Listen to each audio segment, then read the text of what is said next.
Apa sih sebenarnya isi di dalam dokumen itu? Saya agak ngeri-ngeri sedap sebenarnya. Soal korupsi keluarga Joko Widodo misalnya, menghancurkan PDIP. Jadi memang ada upaya-upaya menghancurkan PDIP. Tentang pergantian Kapolri. Bisa menggoncangkan? Pastinya menggoncangkan. Ada yang telepon-telepon sana-sini?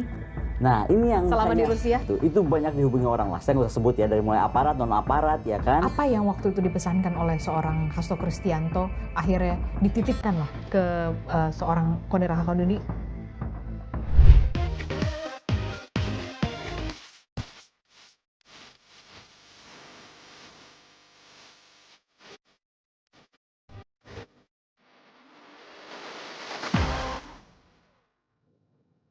Halo, kembali lagi di On Point with Adisti Larasati. Ada beragam topik dan juga isu yang menarik untuk diperbincangkan di pekan-pekan terakhir ini. Salah satu yang kemudian mencuat adalah soal bagaimana seorang analis pertahanan, Koni Rahakundini, setelah dari Rusia kembali ke Indonesia dengan membawa dokumen rahasia yang selama ini ia pegang secara erat sekali di Rusia. Apa sebenarnya dokumen rahasia yang kemudian dipegang oleh seorang Koni Rahakundini?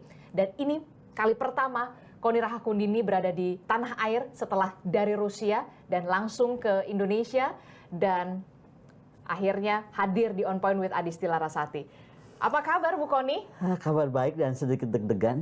Kenapa deg-degan? Ketemu engkau nih, soalnya kayaknya pertanyaan bakal mengerikan. Enggak dong, tidak mengerikan. Apa sih sebenarnya isi di dalam dokumen itu? Saya agak ngeri-ngeri sedap sebenarnya. Bu Koni, selamat datang kembali di tanah air. Setelah berapa lama di Rusia? Loh, aku ini cuma liburan loh. Cuma liburan, nggak pulang ya. Ini dalam rangka liburan loh di Jadi Indonesia. liburan dan mengantarkan dokumen dan juga aku mau launching buku aku. Jadi aku tuh dikontrak menjadi guru besar di Rusia tuh selama 5 tahun. Dari 2024 hingga 2029 ya, 2028 ya akhir gitu. Nah, ya jadi setahun kemarin saya tinggal di sana itu status aku jadi guru besar biasa. Tetapi ini juga salah satu alasan aku pulang.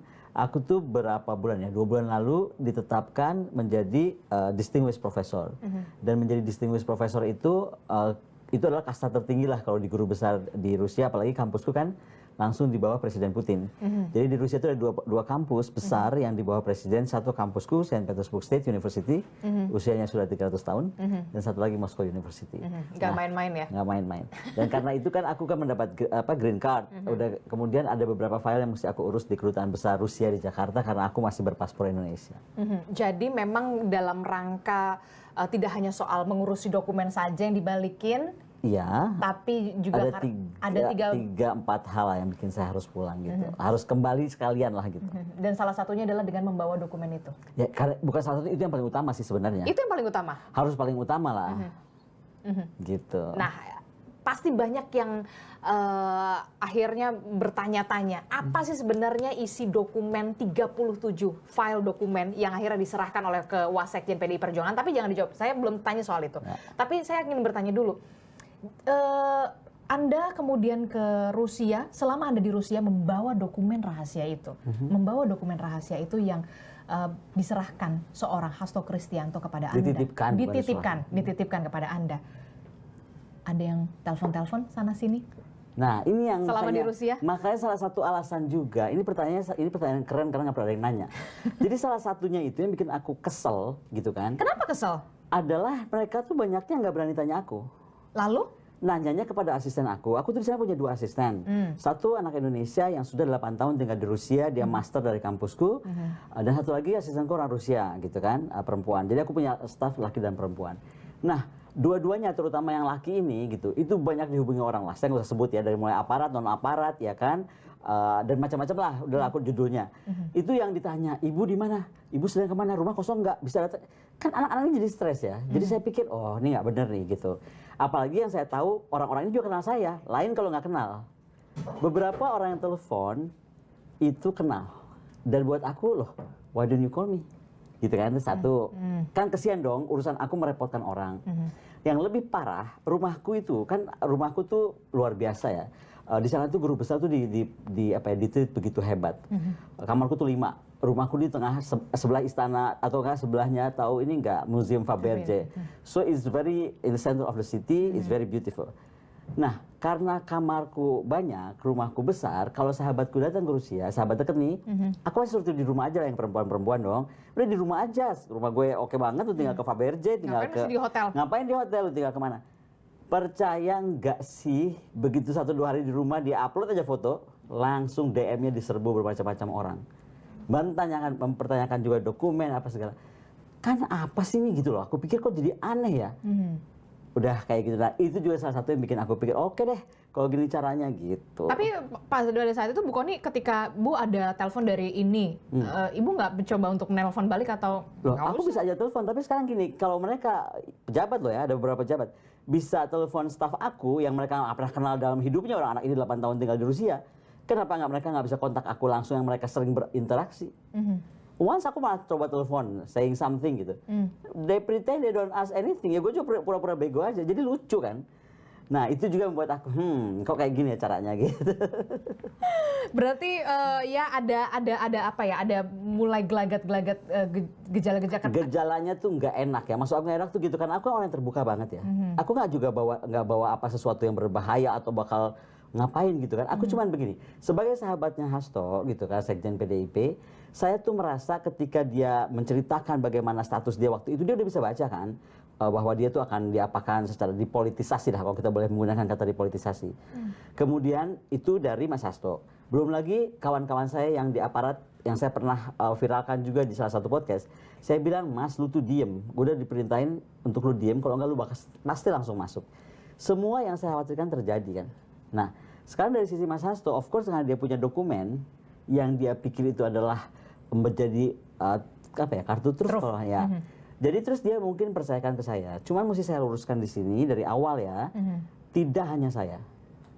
Ada enggak. Ada di Mas Andi Wijayanto, which is Gubernur Lemhanas, so trustful person juga dong gitu kan, dan dekat dengan PDIP. Jadi gini loh, walaupun saya itu dekat dengan Mas Hasto, saya mengagumi sangat Ibu Megawati, saya menganggap beliau tuh tokoh bangsa atau ibu bangsa yang harus menjadi guru saya ya gitu kan. Apalagi saya pengagum Soekarno gitu. Jadi itu membuat saya dekat dengan PDIP gitu kan. Tapi bukan berarti saya PDIP kan. Gitu. Tapi ini udah merah loh. Nah, saya selalu pakai merah. Saya selalu pakai merah. Kalau begini caranya saya merah aja. Kadang kan ada komunikasi-komunikasi yang tidak harus diucapkan gitu. Gitu ya. Jadi ini apa dong, mengucapkan apa di dalam merah? Kalau ini banyak dong ya kan, macam-macam. Untung nggak orange. Kalau orange Hanura loh. Tapi kemudian apa yang dipesankan pada saat itu kepada seorang Kony Rahakundini? Jadi jadi Mas bilang gini, kan waktu gini, sebelum waktu aku mendapat offering pindah dan jadi guru besar Rusia, aku kan minta izin ibu.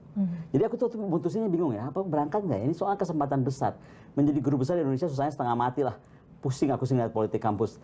Jadi aku pikir ini ada penawaran besar dari kampus internasional dan kelasnya dunia gitu ya. Jadi saya bilang sama ibu saya berangkat nggak? Ibu bilang berangkat, ini sebuah opportunity, berangkatlah aku kan. Di tengah itu memang aku sering pulang pergi kan, ada beberapa urusan juga. Jadi ada beberapa urusan saya tuh ke Indonesia sebentar, seminggu atau 10 hari gitu. Nah, satu hari itu yang Mas Hasto bilang, kan bisa ke DPP nggak? Ke DPP dan apa namanya, aku mau nitip sesuatu lah gitu. Dan dititipkanlah aku dokumen-dokumen itunya apa Mas? Aku bilang itu kan. Pertama tuh hanya 32 dokumen. Hanya 32? Pertama 32. Tapi kali kedua saya datang yang jelang saya berangkat dengan Ibu Mega ke Vatikan dan ke umroh itu loh, Maret kemarin. Ditambahkan 5, jadi total itu 37. Itu ditambahkan berarti menyusul kemudian? Iya, menyusul kemudian. Sehingga makanya waktu saya menotariatkan pun 2 etape kan. Etape pertamanya etape untuk 32, yang keduanya untuk 5. Apa yang waktu itu dipesankan oleh seorang Hasto Kristianto akhirnya dititipkanlah ke seorang Kony Rahakundini, ini terlalu berbahaya atau bagaimana, atau sebenarnya apa gitu? Dia bilang gini, Kon, kamu tahulah keadaan politik seperti sekarang, seperti ini, saya nggak tahu siapa aja bisa menghilangkan bukti apa saja. Padahal ini kan bukti-bukti penting lah tentang kita bernegara kan, karena kaitannya sangat high politik gitu. Jadi aku titip deh, katanya, kalau kamu di Rusia kan aman, tapi aku pikir-pikir Mas, kan waktu serah terima tuh juga ada tim hukum. Jadi bukan kon titip nih. Bye. Nggak empat mata ya berarti? No. Tidak ada. Ada Pak Roni Talapesi, ada 2 staf PDIP, ada 1 staf aku. karena saksi kan, terus Mas Hasto, dan itu langsung secara formal, legal. Makanya ketika semua masyarakat seolah memaksa, Bu Kony, kalau memang cinta NKRI buka aja. Halo, apa kabar? Aku ada perjanjian kalau aku tidak boleh mengedarkan, mengumumkan, memberitahukan, and so on and so forth, termasuk mengcopy, tanpa izin pemilik. Tanpa izin pemilik. Which is Pak Hasto dong. Makanya mau orang ngapain juga, kan katanya nuduh katanya aku halu, itu dokumen fiktif. Ya biar aja kamu ngomong apa ya, gue lebih tahu apa yang terjadi. Gitu. Karena memang kenapa tidak sampai disebarluaskan kalau kata nanti bisa jadi gonjang-ganjing dan segala macam, karena memang ada perjanjian. Ada perjanjian, kalau aku langgar kan aku melanggar banyak hal. Bisa kena pasal-pasal, aku juga ngerti kan, aku juga belajar hukum lah paling nggak sedikitnya. Kalau gua jual gimana ceritanya, bisa aja ya, kalau gue jahat kan gue jual aja gitu. Jadi sultan ya? Jadi sultan beneran. Emang satu orang aja bisa beli 3 jet pribadi, gue juga bisa kalau masih.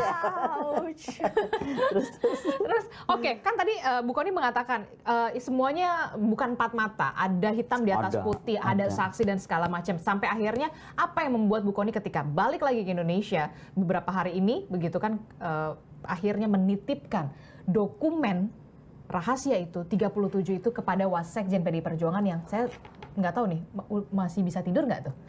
Kayaknya lumayan nggak bisa tidur. Oke, gini, satu seperti saya sampaikan, ada tekanan-tekanan yang buat saya bilang, oh ini kok nggak fair gini ya. Ada tekanan apa? Ya kepada anak-anak saya itu, lingkar saya itu, tamu saya itu gitu kan. Enggak ada tamu dari Indonesia yang cuma liburan 2 minggu langsung stres. Mbak, kenapa gue ditanya macam-macam tentang dokumen lu, gue stres gitu kan. Itu yang aku nggak suka satu. Tapi lebih kepada ketika saya melihat Mas Hasto ini bukan cuma masalah hukum, tapi adalah politisasi hukum. Kita bisa lihat itu berbeda ya, tapi saya kan komunikasi dengan Pak Ugro Seno, saya melihat berita-berita, menurut saya ini kayaknya maksa banget loh urusan Mas Hasto ini, masalah yang udah ingkrah dan lain-lain kok bisa itu. Saya nggak mau bahas masalah hukumnya, tapi saya akhirnya melihat, oh oke, ini sangat politis. Kasus Mas Hasto ini nggak murni hukum, oke? Lalu saya berpikir dia di mana di penjaranya kan, ditahannya di gedung KPK. Oke, saya tanya gimana caranya nengok Mas Hasto kalau saya pulang, nggak bisa. Yang boleh menengok hanya istri dan keluarga terdekat. Kardinal kemarin sempat bisa, tapi dengan surat resmi dari mana gitu. Aku bukan kardinal, nggak mungkin lah nemuin Mas Hasto kan.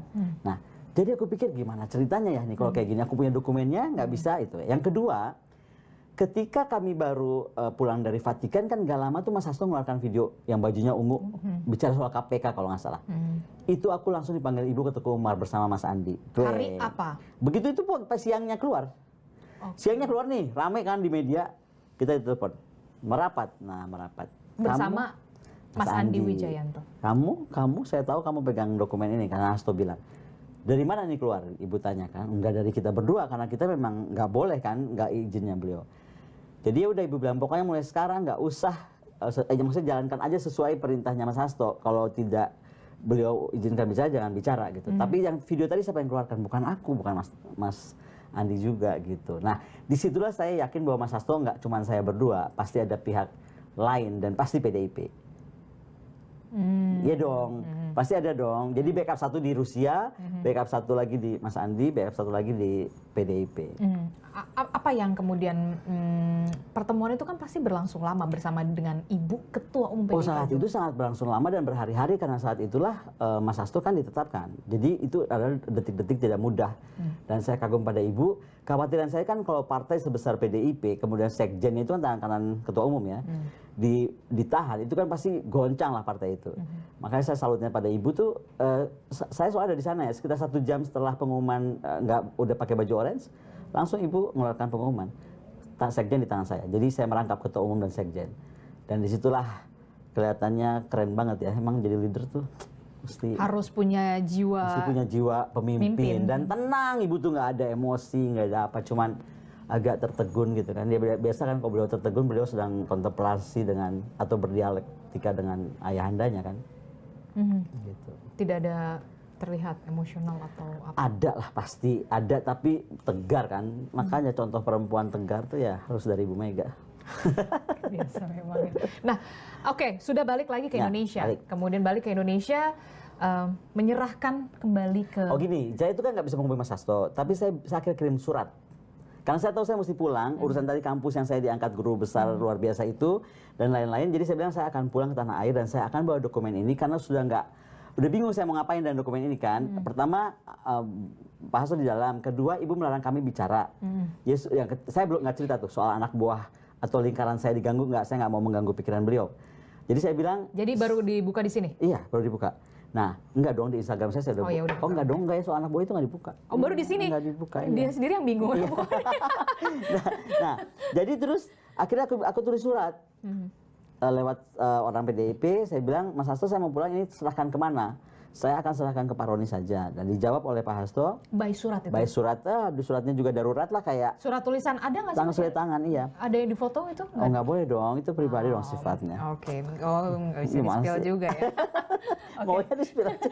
Nah, sebab Pak Hasto yang bilang, enggak, serahkan saja kepada Wakil Sekjen, yaitu Pak Adi. Nah, ketika saya sampai, ya udah besok paginya saya minta ketemu, malamnya saya WA, besok paginya saya minta ketemu langsung Wasekjen. Oke, jadi dengan arahan dari Pak Hasto pemilik dokumen itu, iya. Anda berdua bersurat, dan akhirnya memutuskan ya berdasarkan itu ke Wasekjen PDI Perjuangan. Soalnya itu dipertanyakan oleh Ibu, kenapa ke Wasekjen ya? Ibu juga nanya kemarin saya di Teguh Umar, tanya sama Ibu, kenapa ke Wasekjen? Perintahnya Pak Hasto, Bu, aku bilang gitu. Dan diberikanlah itu dengan di video, ada surat juga nggak atau gimana? Nah, enggak, semua yang dinotariatkan, kemudian surat perjanjiannya, kemudian dokumen-dokumennya dan flash disknya. Dokumen ada 37 dokumen. 37 total dokumen. File dokumen ya, dan di nomor. Kira-kira segini. Segitu ya, bisa menggoncangkan? Pastinya menggoncangkan. Katanya menggoncangkan karena kan nggak tahu ya. Buat saya sih menggoncangkan itu kan tergantung orang ya. Kalau saya baca kan, ya udahlah pastilah, beberapa itu sebenarnya udah muncul sih. Beberapa itu menurut saya sudah muncul di banyak tempat. Tapi, salah satunya? Ya soal korupsi keluarga Joko Widodo misalnya, itu ada 3 seri tentang itu dokumennya. Tapi kalau buat saya sekali lagi nggak tentang itu. Yang saya lebih concern itu adalah tentang nomor 7, yaitu penghancuran PDIP. Jadi memang ada upaya-upaya menghancurkan PDIP. Dan itu mungkin yang menggerakkan saya untuk udahlah aku kembalikan ke partai. Dan tolonglah PDIP berbuat sesuatu. Karena PDIP ini kan menjadi partai yang menurut saya menarik ya. Dia partai kuat, dia penyeimbang, kalaupun nggak mau disebut oposisi. Jadi partai seperti ini nggak boleh hilang. Namanya boleh hari ini PDIP, besok siapa gitu. Tapi partai penyeimbang itu nggak boleh hilang. Kalau negara itu mau berjalan on the right track. Makanya itu saya pikir oke, kalau gitu aku harus kembalikan agar harapan saya kan pasti lebih mudah dari PDIP bertanya langsung kepada Pak Hasto. Ini kita meledakkanlah hari ini atau besok atau lusa, instead of aku sebagai teman gitu.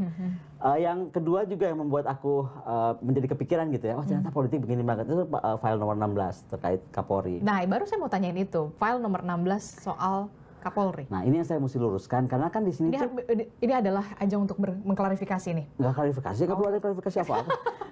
Karena nggak ada yang nanya aja, saya kan cuma bilang ada file apa yang supaya terang benderang. Nah, terang benderang. Clear. Nggak ada yang perlu diklarifikasi. Nah, saya cuma mau bicara ini kan makanya nanya nggak banyak nih, kan gue seneng kalau kayak gini. Jadi itu adalah file tentang pergantian Kapolri. Pergantian Kapolri. Jadi ternyata Kapolri untuk niat-niat pergantian Kapolri itu ternyata sudah sangat berjalan secara high politik gitu. Nah, dokumen itu menyatakan tentang itu. Gitu. Dan itu yang buat saya deg-degan, ternyata gila. Ada apa masalahnya dengan ya nggak boleh diomongin dong, nanti gue ditangkap. Jadi ditangkap Pak Roni setelah pensi. Jadi pokoknya intinya tentang pergantian Kapolri, bukan Kapolri ada apa-apa nih. By the way Pak Kapolri, tenang-tenang aja Pak Kapolri, it's nothing really special. Okay. Tapi ternyata ada pergerakan politik, high politik untuk pergantian Kapolri. Ada apa di balik pergantian itu? Nggak usah kita bahas. Nanti tanyakan saja kepada Sekjen PDIP, namanya Mas Adi. Wasekjen PDI Perjuangan. Saya sudah tidak lagi memiliki file dan sudah saya serah terimakan dengan formal. Oke. Apa respon yang diberikan oleh seorang Wasekjen PDI Perjuangan ketika, nih gue titipin dokumen yang selama ini gue bawa bahkan sampai ke Rusia, bahkan anak-anak gue diteleponin dan segala macam? Enggak apa-apa, karena kalau Pak Wasekjen kan mengerti posisi saya tidak lagi bisa berkomunikasi mudah dengan Pak Hasto sebagai pemilik. Kemudian kedua, saya menjadi guru besar luar biasa, artinya saya kan dapat green card.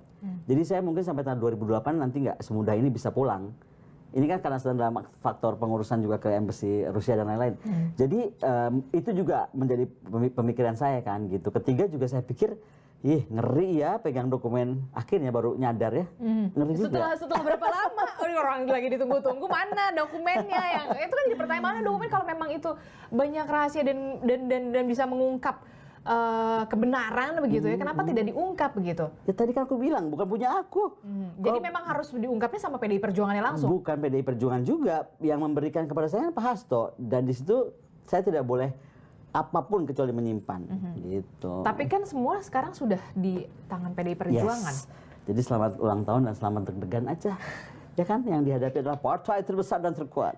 Aku boleh minum nggak sih? Oh boleh silakan. Nah itulah yang kemudian menjadi pertanyaan kita semua. Jadi sebenarnya file-file itu walaupun memang sudah di-spill, salah satunya soal pergantian Kapolri. Saya nggak spill file, saya spill judul. Judul, oke. Ya, jadi judul gini, saking banyaknya file itu kan pusing ya. Kalau dibilang ini udah, jadi aku tuh pakai nomor. 1 ini, 2 ini, 3. Nah itu memang waktu itu kan ada urutannya. Makanya saya ingat 7. Yang ngeri-ngeri sedap mana lagi? Banyak. Ngeri loh, ada nama-nama yang mengerikan banget loh. Ih, serem. Ih, serem. Serem. Seseram apa? Serem banget, udah deh, trust me, serem banget. Kalau ini bakal diungkap, apa kira-kira yang bakal bisa terjadi? Sebenarnya sih... Kalau pergantian Kapolri menurut Anda nggak terlalu... Kalau pergantian Kapolri mungkin kalau saya cuma bisa melihat begini ya. Kalau lihat dari saya nggak mau spill isi ya, tapi seolah-olah ada tarik-tarikan kubu high politik tentang Kapolri dipertahankan dan Kapolri harus diberhentikan, ya kan? Karena aspeknya adalah kalau Kapolri terlalu lama menjabat Kapolri, apa dampak positifnya? Ada loh, ada dampak positif, nggak bisa juga kita bilang enggak. Misalnya masalah perintah dan hubungan itu mungkin akan semakin mudah karena mereka sudah saling kenal dan lain-lain lah. Bagaimana birokrasi akan lebih, ya. Tapi juga ada faktor negatifnya. Negatifnya kalau sampai terlalu lama adalah kehilanganlah kesempatan adik-adiknya dan lain. Itu normalnya. Tapi yang nggak normalnya itu yang tadi saya bilang konstelasinya mengerikan. Nah jadi tentang Kapolri itu nggak terlalu berat lah. Cuma lebih kepada ternyata pergantian Kapolri ini pemain-pemain penggeraknya tuh ini gitu loh kira-kiranya. Gitu kan.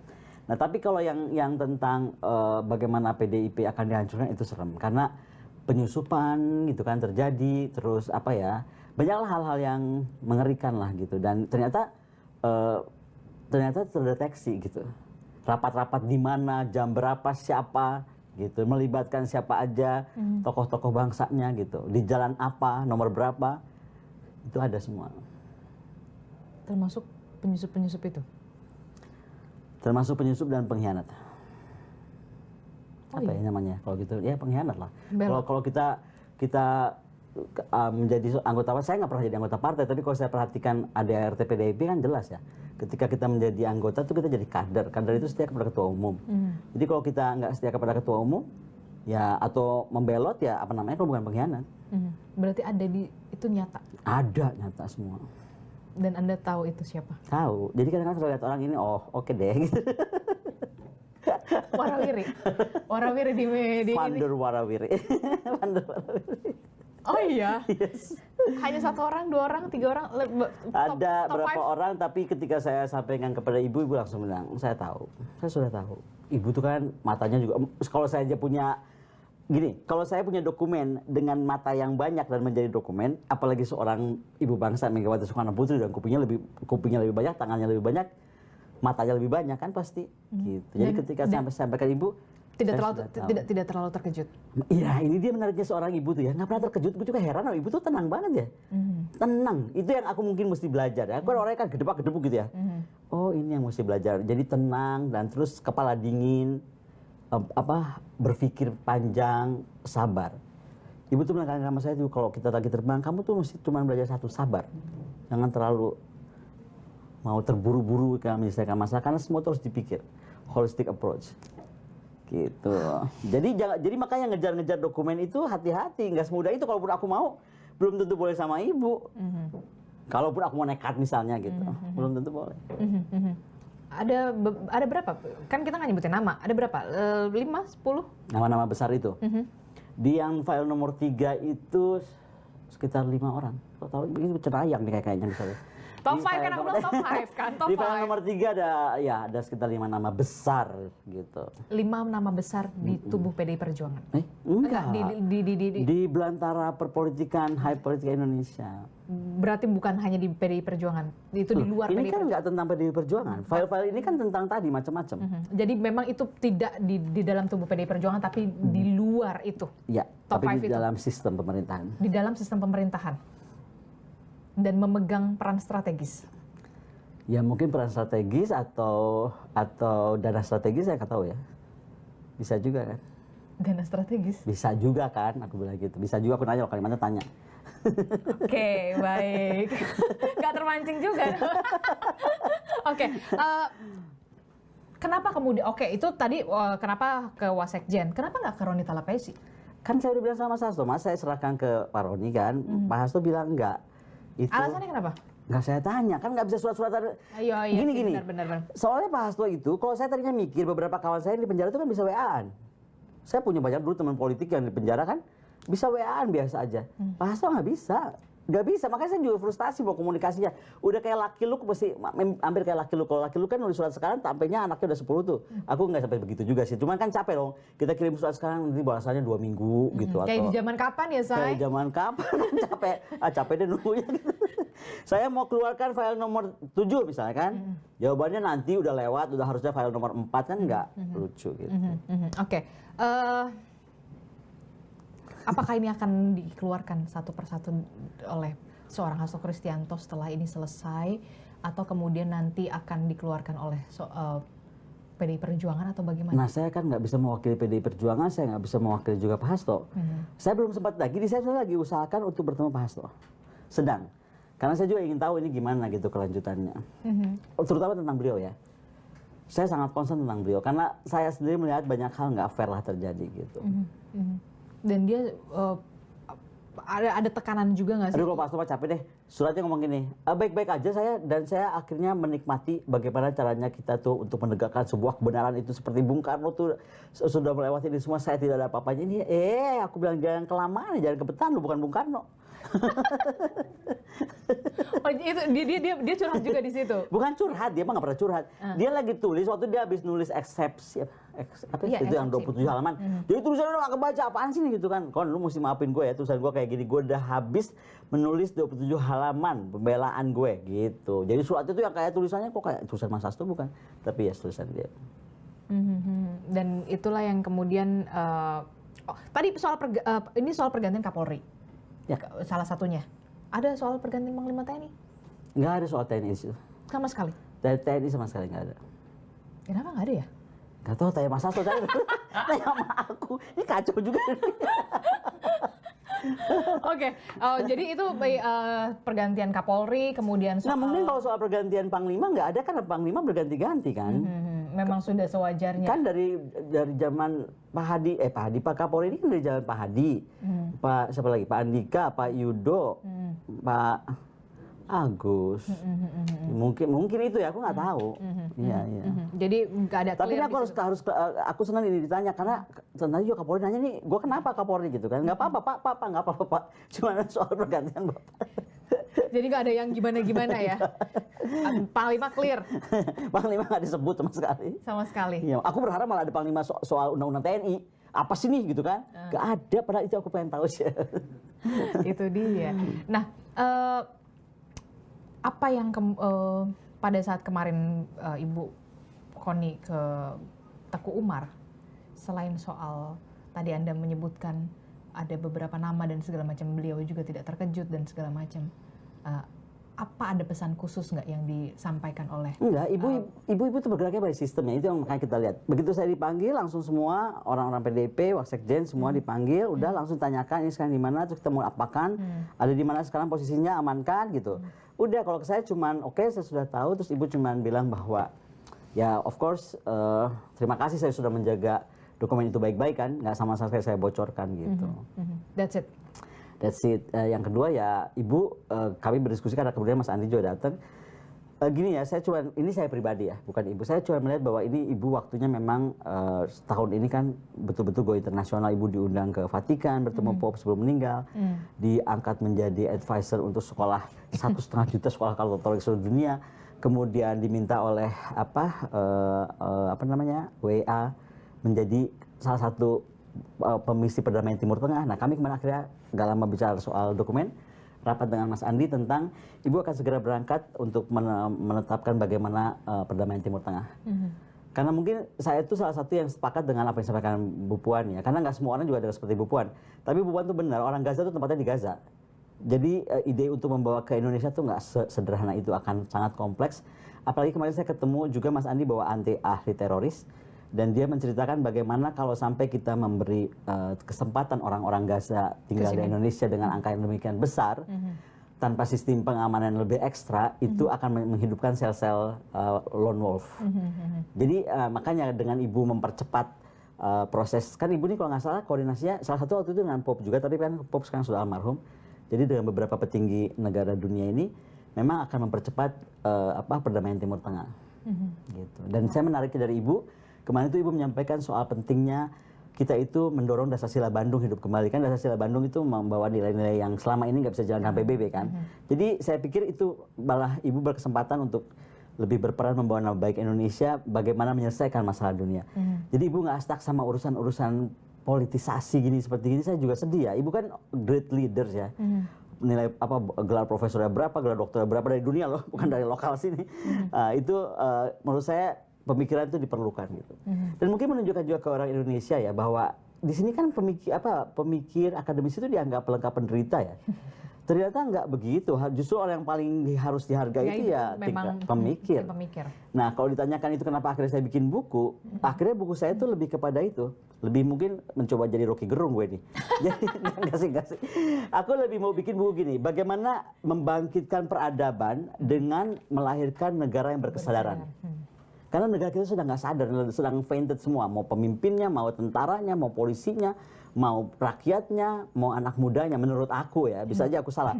Tapi that's what I see, makanya aku bikin buku itu.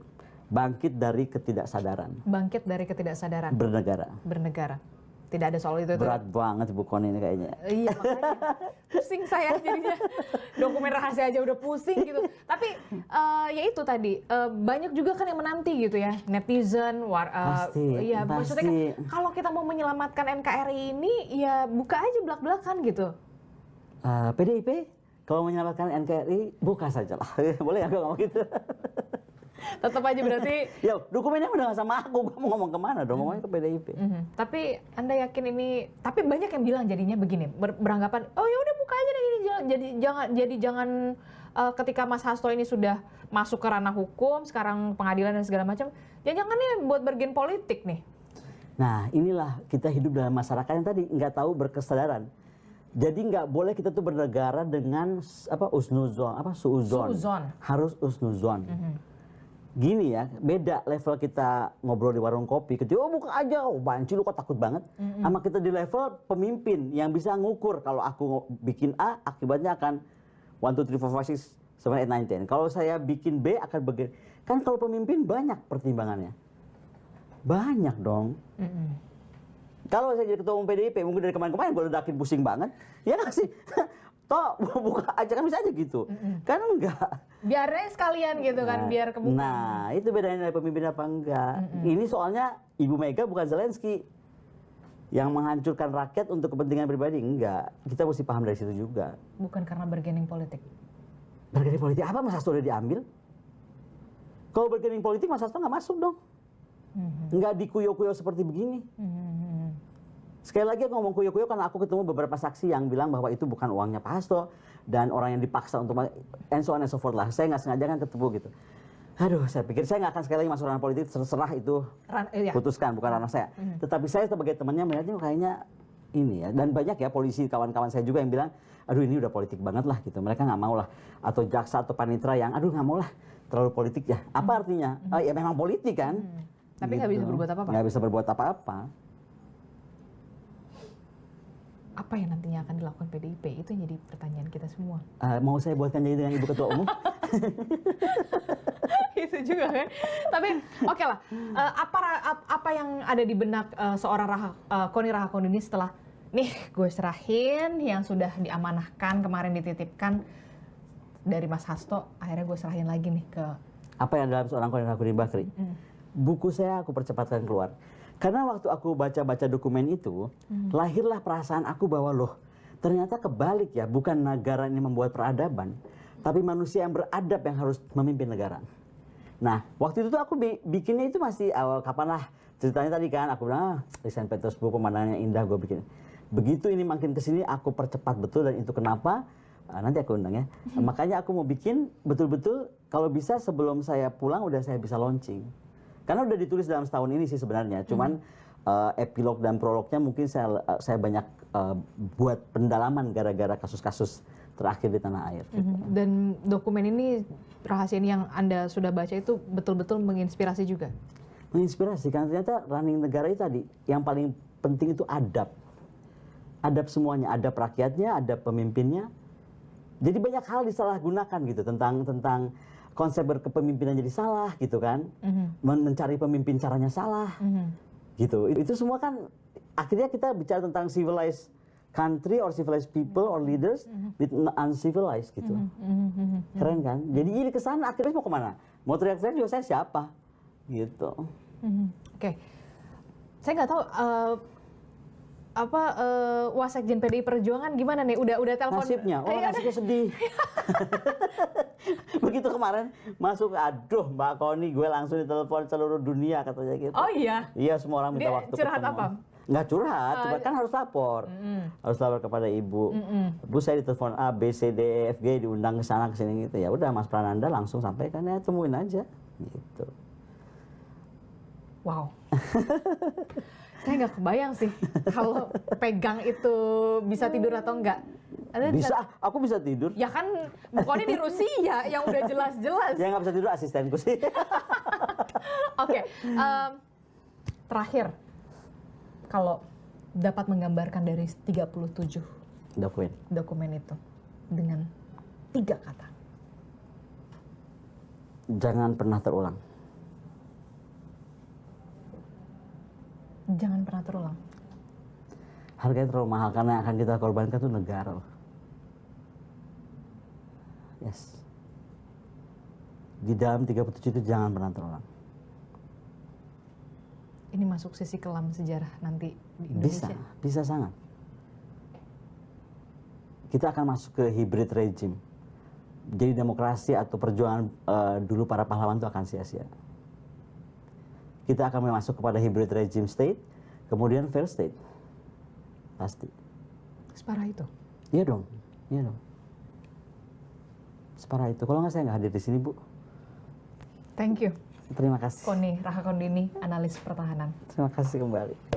Telah bisa akhirnya perdana ke sini. Perdana lah. Oke, terima kasih. Itu tadi bagaimana obrolan saya dengan seorang analis pertahanan Koni Rahakundini yang memang banyak sekali dicari pada saat itu di Rusia, sampai mungkin Indonesia lagi dicari-cari juga, tapi ya sudah diserahkan dokumennya. Nanti kita akan jumpa lagi di episode selanjutnya yang lebih menarik. Tetap bersama kami di On Point with Adis Larasati. Sampai jumpa. Thank you ya. Thank you.